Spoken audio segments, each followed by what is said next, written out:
मेरे साथ बोलिए, भारत माता की। क्यों भाई, क्या हो गया मार्जरीटा वालों की आवाज को? ऐसी आवाज होती है क्या? दिल्ली में नरेंद्र मोदी जी तक आवाज जानी चाहिए। दोनों हाथ उठाइए, उठाइए जरा जोर से दोनों हाथ, मुट्ठी भींचे और प्रचंड आवाज से बोलिए, भारत माता की, भारत माता की, भारत माता की। मंच पर उपस्थित भारतीय जनता पार्टी के असम के मुख्यमंत्री सर्बानंद सोनोवाल जी,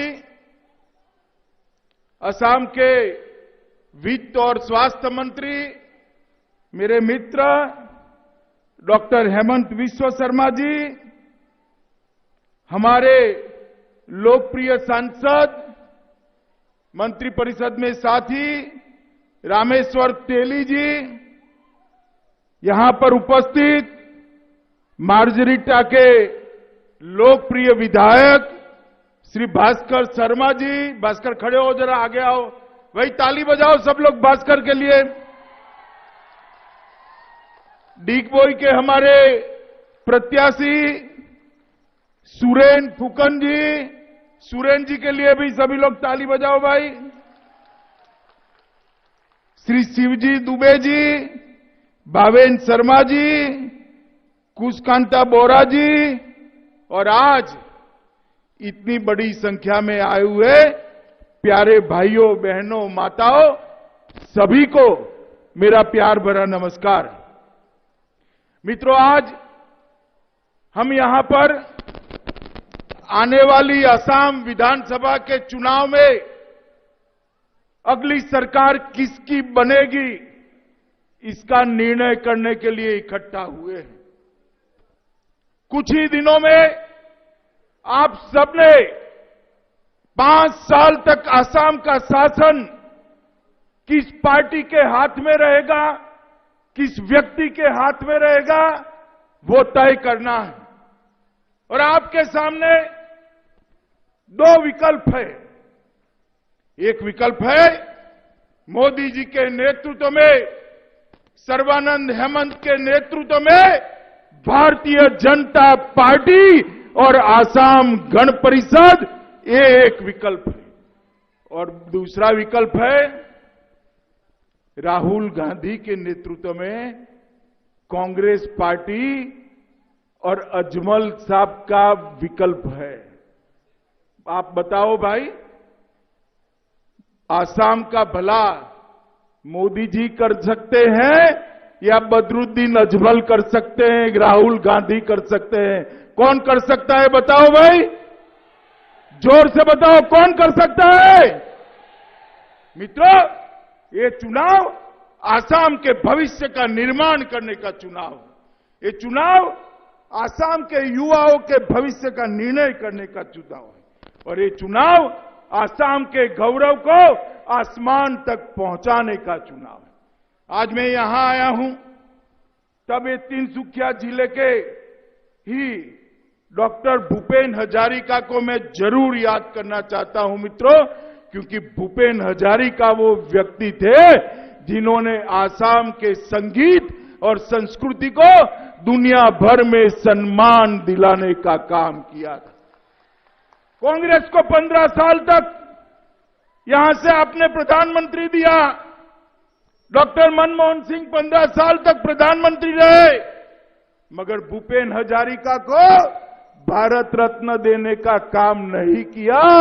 नरेंद्र मोदी जी ने भूपेंद्र हजारिका को भारत रत्न देने का काम किया और आसाम की जनता की संवेदनाओं का सम्मान किया। मित्रों, यहां रामेश्वर तेली बैठे हैं। इस क्षेत्र के विकास के लिए रामेश्वर जी हमेशा चिंता करते रहते हैं।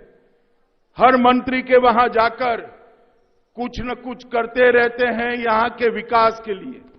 अभी मैं तो आपसे वोट मांगने आया था, रामेश्वर तेली खड़े होकर मेरे कान में कहते हैं मेरा ऑयल इंडिया वाला काम बाकी है, आप कर देना भैया जरा, ऑयल इंडिया यहां पर बहुत महत्व रखता है। मैंने बोला कोई गिव एंड टेक नहीं होता, मुझे मालूम है यहां की जनता भास्कर शर्मा को जिताने वाली है, मगर मैं आपको वादा कर कर जाता हूं मित्रों, रामेश्वर तेली ने इस क्षेत्र के लिए जो जो काम बताए हैं सारे कामों को नरेंद्र मोदी सरकार द्रुत गति से समाप्त करेगी। और मित्रों, हमने कर दिखाया।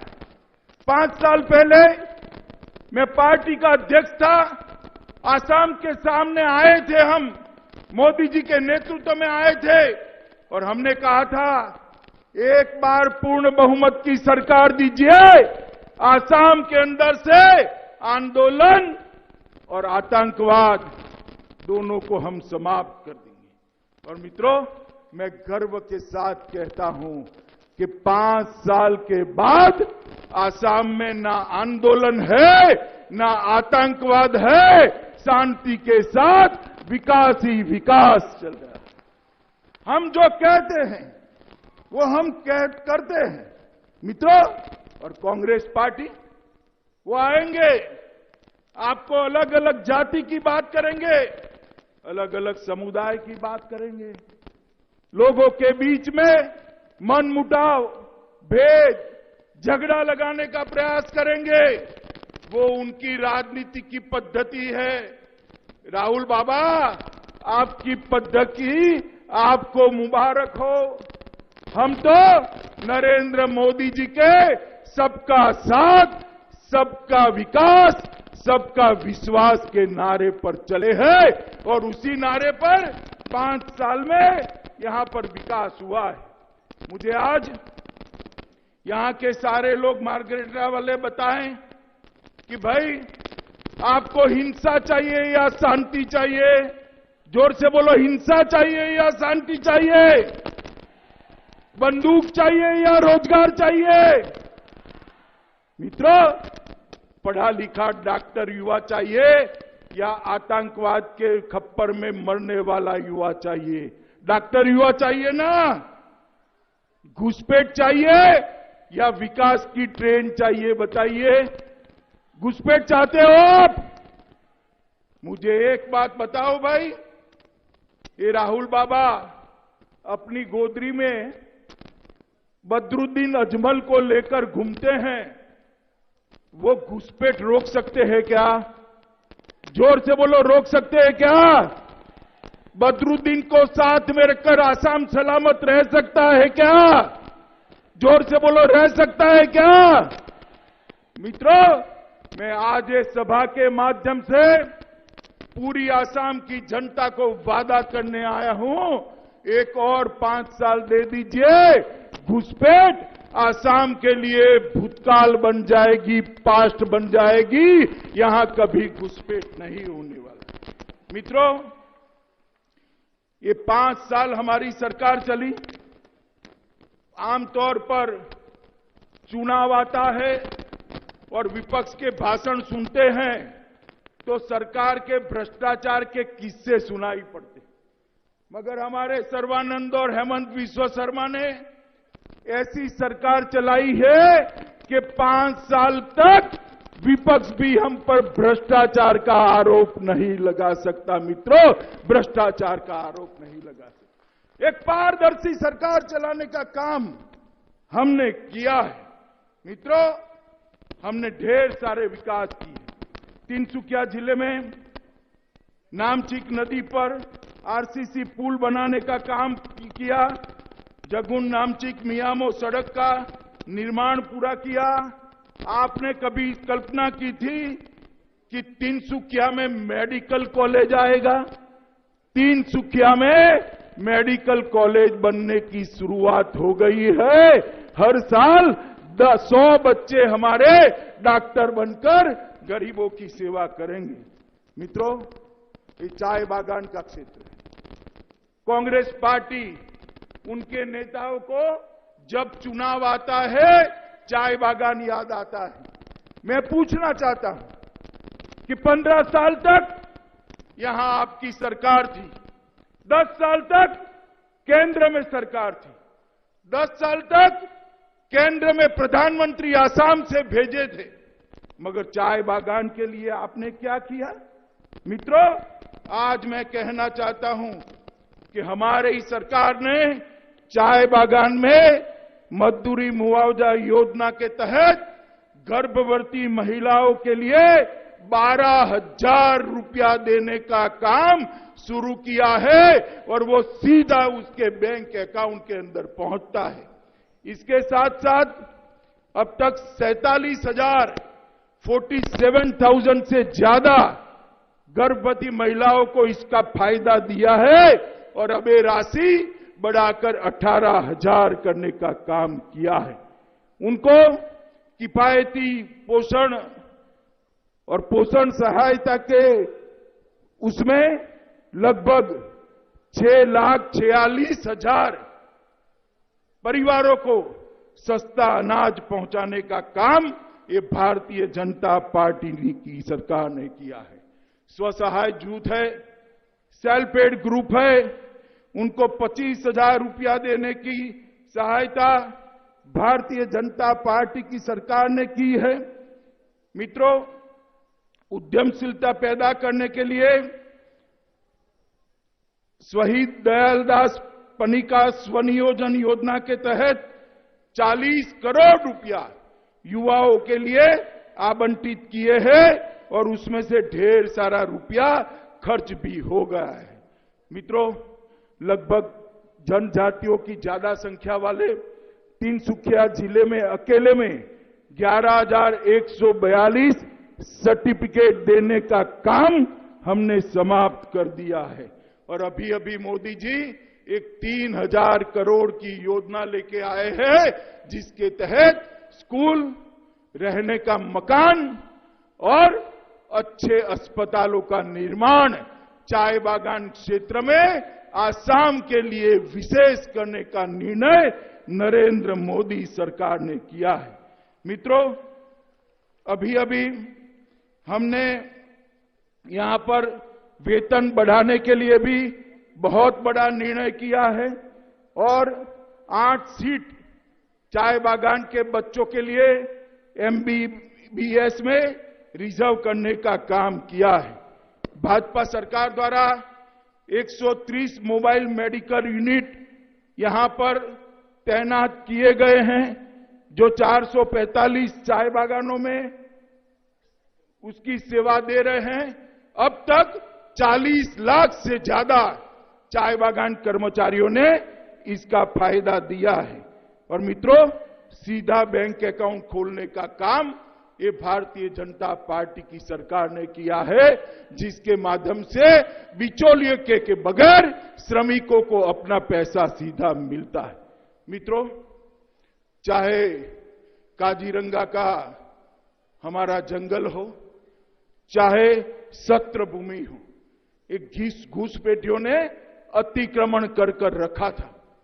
ये एंक्रोचमेंट के कारण आसाम की जनता का अधिकार जाता। भारतीय जनता पार्टी की सरकार, मुख्यमंत्री सर्बानंद सोनोवाल और हेमंत बिस्वा शर्मा ने सत्र भूमि में से भी घुसपैठियों का अतिक्रमण हटाया और काजीरंगा में से भी घुसपैठियों का अतिक्रमण हटाने का काम किया है।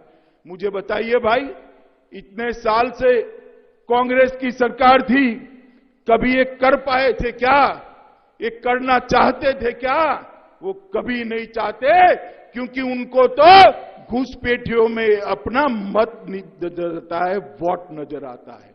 Bharatiya Janata party vote bank की राजनीति नहीं करती। हम चुनाव जीतने के लिए बदरुद्दीन अजमल को लेकर समाधान नहीं कर सकते हैं। मित्रों, कांग्रेस पार्टी किस प्रकार की पार्टी? केरल में उन्होंने समाधान कर दिया मुस्लिम लीग के साथ, जिस मुस्लिम लीग ने देश को तोड़ने का काम किया, इसके साथ समाधान किया। यहां बदरुद्दीन अजमल के साथ समाधान किया। बंगाल के अंदर फुरफुरा शरीफ के नेता के साथ समाधान किया। एक कांग्रेस पार्टी मित्रों वो जीतने के लिए किसी भी स्तर पर जा सकती है। मित्रों, आने वाले दिनों में आसाम की सबसे बड़ी समस्या है बाढ़। मैं आज इस सभा के माध्यम से पूरे आसाम की जनता को आश्वस्त करने आया हूं कि एक 5 साल हमें और दे दीजिए, आसाम को बाढ़ मुक्त बनाने का काम भारतीय जनता पार्टी की सरकार करेगी। हमने सैटेलाइट इमेज से न केवल आसाम, पूरे नॉर्थ ईस्ट के इलाकों का एक सर्वे किया है और बाढ़ को बड़े बड़े सरोवरों में, बड़े बड़े तालाबों में कैसे बदला जा सकता है उसका नक्शा बनाया है। और ये बड़े बड़े तालाब और सरोवर जो बनेंगे तो यहां पर दुनिया भर का पर्यटन भी लाएंगे। हम बाढ़ मुक्त आसाम का वादा करते हैं। मित्रों, हमने कहा था आसाम को घुसपैठियों से मुक्त करेंगे, वो काम लगभग समाप्त हुआ है। घुसपैठ अब करना बहुत दिक्कत हो गई है। हमने कहा था आसाम को आतंकवाद से मुक्त करेंगे, लगभग 2000 से ज्यादा लोगों ने हथियार डालकर मेन स्ट्रीम में आने का काम किया है। बोडो समझौते के बाद अब आसाम के अंदर आतंकवाद भूतकाल बन गया है। हमने कहा था आसाम को आंदोलन से मुक्त करेंगे। मित्रों, आसाम के अंदर हमने आंदोलन के नाम पर युवाओं की हत्या नहीं करी। ये कांग्रेस पार्टी ने सैकड़ों आसामी युवाओं का आंदोलन के वक्त गोली चलाकर उनको मारने का काम किया था। और वो आंदोलन करने वाले आज कांग्रेस को जिताने के लिए वोट कटवा बनकर निकले हैं। आसाम की जनता को इनको जानना चाहिए। आंदोलन पर गोली चलाने वाले और आंदोलन करने वाले दोनों भाजपा को हराने के लिए इकट्ठा होकर आए हैं, मगर हमने आसाम को आंदोलन से भी मुक्त किया है और हम आसाम को बाढ़ से भी मुक्त करने का काम ये भारतीय जनता पार्टी की सरकार करेगी। मित्रों, ढेर सारे काम नरेंद्र मोदी सरकार ने यहां पर किए हैं। ब्रह्मपुत्र नदी पर 6 ब्रिज बनाए गए। एक ब्रिज के बाद दूसरा ब्रिज बनाने में 30 साल का इंतजार करना पड़ा। कितने साल का भाई, जरा जोर से बोलो। 30 साल तक नहीं बना। मोदी जी ने एक 5 साल में 6 पुल बनाने का काम कर दिया। मोदी जी ने 6 पुल। तेल के क्षेत्रों के विकास के लिए, जो इस क्षेत्र के लिए बहुत महत्वपूर्ण है, 46,000 करोड़, 46,000 करोड़ रुपया तेल के क्षेत्र के विकास के लिए। गुवाहाटी एयरपोर्ट को नया बनाने जा रहा है। जोरहाट में नेशनल इंस्टीट्यूशन ऑफ डिजाइन उसका स्थापना किया गया है। टीहू में फूड पार्क बनाया गया है। जोगीदोपा में मल्टी मॉडल लॉजिस्टिक पार्क बनाया जा रहा है। गोगामुख में भारतीय कृषि अनुसंधान प्रतिष्ठान बनाया जा रहा है। शिवसागर में, जेरंगा पठार में लगभग अभी नरेंद्र मोदी जी ने 1 लाख से ज्यादा लोगों को जमीन पट्टे का अधिकार देने का काम किया है। मित्रों, गैस की रॉयल्टी, मुझे याद है वित्त मंत्री बनने के साथ ही हेमंत बिस्वा शर्मा उस वक्त में पार्टी का अध्यक्ष था, आए थे कि साहब हमारे 8,000 करोड़ रुपया फंसा हुआ है। प्रधानमंत्री हमने दिया 15 साल तक, मगर हमारा पैसा नहीं आया 10 साल तक। हमने कहा कि मोदी जी का समय लो। सर्बानंद जी और हेमंत जी मोदी जी के पास गए। 1 सप्ताह के अंदर ही आसाम का 8,000 करोड़ रुपया का रॉयल्टी देने का काम नरेंद्र मोदी जी ने किया है। मित्रों, ये दोनों हमारे नेता यहां बैठे हैं, मैं बहुत बहुत बधाई देना चाहता हूं। उन्होंने मोदी जी के नेतृत्व में आसाम को कोरोना के प्रकोप से बचाने का काम किया है। मित्रों, कोरोना काल में आसाम में जितना अच्छा काम हुआ है, कहीं पर देश भर में कहीं पर नहीं। बहुत सारी बुनियादी सुविधाएं बनाई, टेस्टिंग की व्यवस्थाएं बढ़ाई गई। और अब मैंने अभी अभी हेमंत जी से पूछा कितना टीकाकरण हुआ है, उन्होंने कहा इतने कम समय में 5 लाख से ज्यादा लोगों का टीका लगाने का काम ये नरेंद्र मोदी जी के नेतृत्व में किया है। मित्रों, ढेर सारे काम स्वास्थ्य के क्षेत्र में भी हुए हैं, ढेर सारे काम कृषि के क्षेत्र में भी हुए हैं और मोदी जी के नेतृत्व में पूरे नॉर्थ ईस्ट के विकास के लिए बहुत बड़ी योजनाएं बनी हैं। मेरा आज आपको इतना ही सबको मैं यहां आग्रह करने के लिए आया हूं कि आज मैं यहां मार्जिरीटा में हमारे अगर आ गया हो भाई, हमारे प्रत्याशी शर्मा जी को जिताने के लिए आया हूं। आप बताओ मुझे, भास्कर को डबल मार्जिन से जिताओगे क्या? मार्जिन कम नहीं चलेगा। डबल इंजन सरकार बनानी है तो मार्जिन भी डबल चाहिए। जिताओगे क्या? कमल के निशान पर बटन दबाओगे क्या? आसाम में फिर से भाजपा सरकार बनाओगे क्या? मोदी जी के हाथ मजबूत करोगे क्या? तो मेरे साथ दोनों हाथ उठाइए, विजय के संकल्प की मुट्ठी बींचिए और प्रचंड आवाज से बोलिए, भारत माता की, भारत माता की, भारत माता की।